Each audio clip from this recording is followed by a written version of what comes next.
Warm welcome to our talk. Today, we're going to talk about what is happening in all around us, and in most cases, we see that people are losing it. People are losing it. People uh, are focusing on what they're not supposed to be focusing on. I may say that the event that is happening in South Africa, where foreigners are being targeted, as the argument is that they take their jobs, which is not true. Uh, and as you know, uh, many of those people living in South Africa actually are not really taking South African jobs, because when you look at into, for example, Somali community is in most cases community that is not highly educated. They get their support from their brothers around the world, and they set up small shops. Uh, and most of them cannot even speak English. They speak Somali, and once they set up those small shops, in most cases they employ South Africans. So Somali are not taking your jobs, South Africans, because Somalis actually don't do security work. They don't do work such as being waiter in a restaurant. That's the only job that's available in South Africa. That's a country where I've been for more than 10 years. And the security jobs is the type of employment that South African refuse to partake in, because of how hard it is. You need to be on time. And I mean, not all South Africa, but the majority. You need to be on time, and you need to be, for example, one who can handle the cold, especially when it's winter time. So a lot of South Africa cannot do those kind of jobs. You find the majority of people employed on those sectors are Burundians, Rwandese, Malawians, Zambians, and few of Congolese. So they're not taking your jobs. And we let's talk about Zimbabwean, they speak your language. They managed to integrate into South African community, but they could not take your job if you are willing to do those jobs, right? So now the problem is when you look around, for example, into Nigerian communities, and Nigerians don't actually do those fucking jobs, those we call fucking jobs. A Nigerian can never do a fucking job. He will rather sleep hungry, he will rather sleep on the street, but Nigerian will never do a fucking job. Like working on farmland, like working on those small scale industries, in Nigeria will never do that. They have their own lifestyle, they have their own way of making money. Of course, I agree with some South Africans saying some Nigerians sell drugs. Yeah, there are a lot of drug dealers among Nigerians. The same way there are also drug dealers among South Africans. There are also drug dealers among. Drug dealing is not that there is a community as a whole who focus on drug dealing. No ways. There are more South African drug dealers than are Nigerians. When you go in a Western Cape or Eastern Cape, like Cape Town or Port Elizabeth, the most of the drug dealers are even a Karats from Karats community, and few South Africans, and also some different type of tribes. So that's saying, okay, this particular type of people sell drugs and you generalize it, that's very wrong. And then again, let's look at the foreigner in general. Ghanaians, they have their small shops in bars, and they came as investor. They don't come to look for money. And when you dig deep, the majority of foreigners coming in South Africa uh, are uh, are coming with their own little or big investment, or they are coming when they are supported by the family. So the family, let's say somebody is in a war-torn region like DRC, and the member of her family have been in South Africa for a long time. They can call that particular person when he comes. They just show her how to survive. So most of people living in South Africa are surviving. They're surviving, and those fucking jobs that people pretend that they're giving foreigners, after 10 years or 20 years, how many of those foreigners who are given fucking jobs have got a good life? Have got a life you might say they have benefited from South African job? None of them. After so many years, many of them run away. You spend 10 years, you waste your 10 years in the South African land, you come back home with nothing. You start fresh. You find your colleagues, you find your friends have not only produced many kids than you find that they've got a higher income than you. And you've wasted 10 years in South Africa. So South Africa's saying foreigners take their job and they live a good life, that is not true. But now, where exactly is the problem?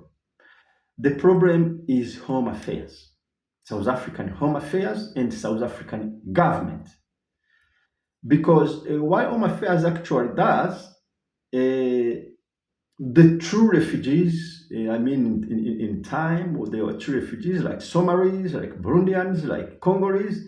True refugees are never given papers. They're always on standby. A temporary permit, that's what they call it. What they give true refugees is a temporary permit. A person can have a temporary permit for more than 20 years.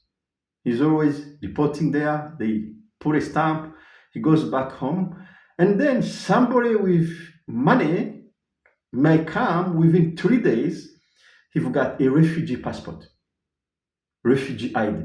Those are Nigerians, some Ghanaians, not all of them, but the majority, those who have big pockets. That's what I'm trying to say here.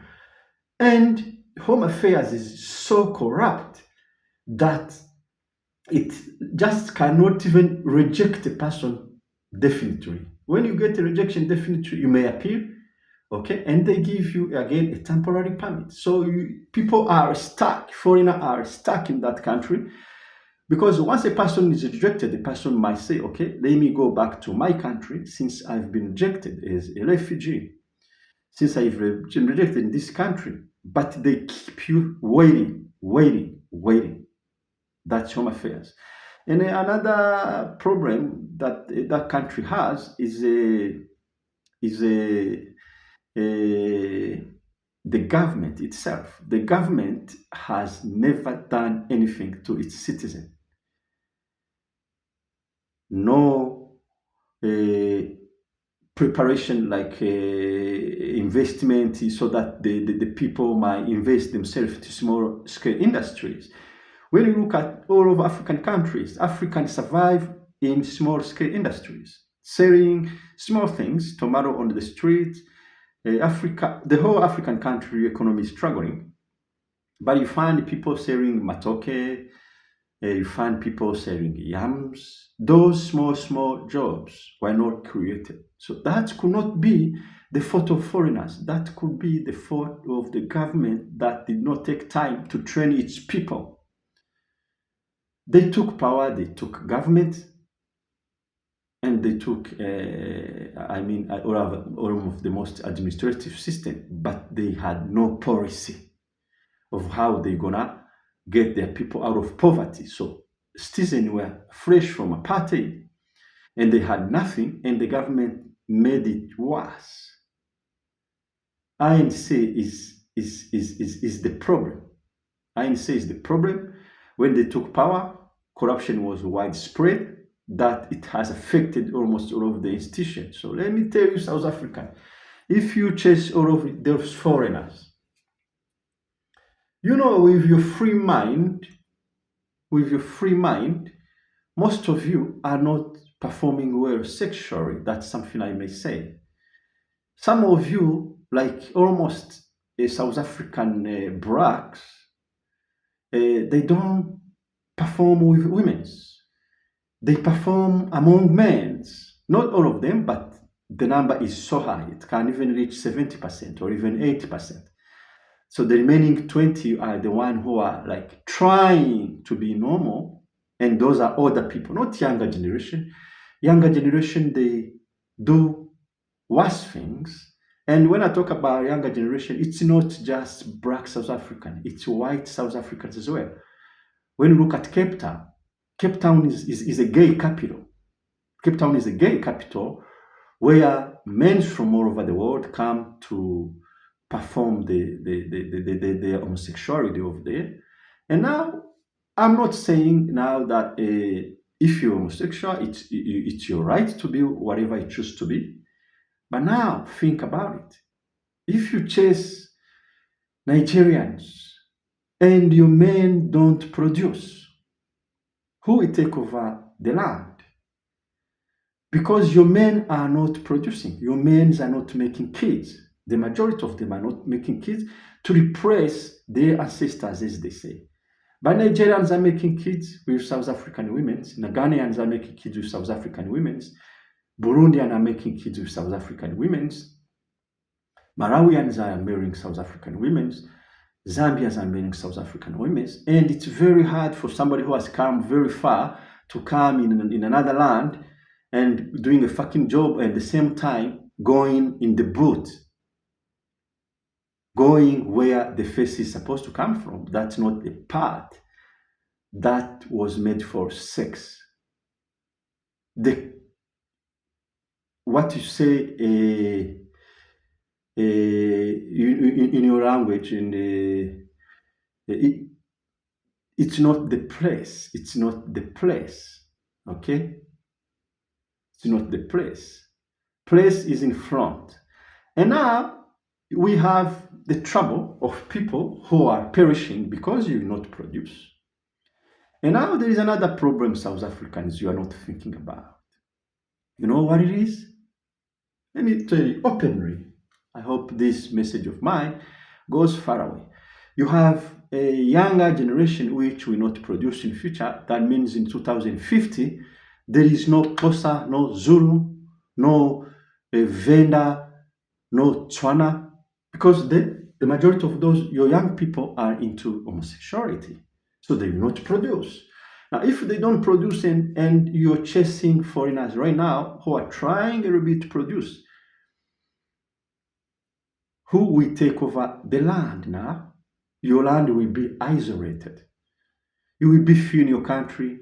Even those jobs you are fighting for will not be there. It will be an isolated land. And something else people are not thinking about, because once you think about what you want to do right now, you need to think about the effect we have in the future. It's not just South Africa, it's the whole world now. The whole world. But now, the whole world, we are in crisis, where some land we have not even laborers. Even robots won't be enough, because robot operates when there is people. But when there is no people, what happens? Look at a country like Germany, for example. Look at some European countries. Their people are not producing, not because of probably homosexuality. Of course, some of them are going in that particular direction. And then if they don't produce, who will occupy those countries? Honestly speaking, it's people's choice to choose whoever they want to be. But I would like Europeans to reverse and make a propaganda of teaching their young people the danger of homosexuality, the disease that comes with homosexuality. Nobody's teaching those things. But even in Africa, people are blaming younger generation because they are too much going in there But they need to learn the danger of disease, the danger, not condemn them because of who they are, but they need to teach them the danger so that they may think about producing for a future generation. But that's not what is happening. That's not what's happening. We are seeing sponsorship in all of African countries where homosexual sects are being sponsored and homosexuality is increasing in Africa. So we have a problem not just in South Africa, in Africa as a whole, where younger generations are not going to produce. Who will take over the land? Who will employ who? That's where the problem is. And another third problem that we have right now in the whole of world now is people saturating with immunoglobulin class 4, IgG4, that destroy all of the glands, peritoneal gland, pineal gland, all of the glands mostly, adrenal glands, pancreas. We have people who have liver energy deficiency now, who have kidney deficiency because of what, of course, they undertook in the past. Now we've got a year that I may say 2030, where the labor will have been reduced globally, where government will be hiring people in different land to come and work into their own land. We will be into a global crisis of human. As you have seen, China is already starting to notice a shrinking population very faster, the same as South Korea, the same as some other Asian countries. Now, South Africans, you're chasing people instead of understanding. You've got 46% of people who took the shot. They will have some side effect in future in 2 to 3 years or 4 years. Now, instead of focusing on what you can heal yourself by removing the toxin into your bloodstream, you're focusing on chasing foreigners. You see now how wrong we are. So now today, I'm going to give you a very good remedy, that will help you to detox if you have taken any type of injection previously. This one is rock salt. Rock salt it has a lot of minerals, but much of sodium, of course, magnesium, copper, and all of other minerals. It's one of the enriched like stone that has a lot of minerals, and that one is very good at fighting a lot of diseases. I'm not going to talk about diseases because I will come to it again in future. So now when you use this, it removes the spike protein from the brain, because in most cases some brains are shrinking. There is this spike protein that affects neurons, brain cells, and you find people are struggling. They're having different type of disease associated with the brains, neurons shrinking, being destroyed. You find people are weak in their lungs. There is a recent crisis in Australia where people were dying with lungs energy deficiency. So you find that the lungs capacity of handling the breathing system is in deficiency. There is no energy at all. And once they reach the final stage, or once they are sick, treating them is quite challenging. So Australians, the same as Americans, the same as all of global people, please use local salt. We need future labor for our planet to survive, for our planet to exist. All we need is not quarreling, is not fighting, is not saying I dominate you, I fight you, I control you. No, all we need is the planet to survive, and we are losing it. We are losing it to machines. We are losing it to aliens who are coming from different dimensions. And once we in fighting, we lose our planet. We lose our planet. Of course, most of you have seen E4A, but E4A, they only release those documents because people know what type of culture in Zulu. There is no Culture of those who comes from heaven, it's there. In East Africa, there is no culture of those who comes from heaven. They were always been there. They come, some of them stays and marries with the population, some goes back. We know that there always been aliens among us. But now we are fighting when aliens are coming. We are fighting and when the machines are taking over, okay? We are fighting when even our survival is or will be very hard. So there is no need for anybody to fight anybody now. If you think deep, if you look far, there is no need for anybody to fight anybody. There is need for people to start thinking how they can fight both acute and chronic diseases. And the diseases are coming. Right now, we've got Ebola in Congo. The cases have risen 2 to 300, and there are already some new cases in Uganda. Of course, Kenya is preparing a place where people will be isolated in case they have Ebola, because they took almost $5 million US from Americans who will be quarantined over there. We don't know yet if the Ebola will spread from that quarantine of foreigners or Americans, or if it will not. So we've got crisis everywhere. So South Africa needs to think that they are not the only one who are suffering economically. The whole of African land, show me one land where there is no economical struggle. Is it America? Is it UK? Is it Germany? Is it Canada? Economy struggle is everywhere in the world right now. So you cannot take your anger of your government failure into other people, or of your system failure into other people. Think about it. Thank you very much. You were with Master Kata. See you again next time.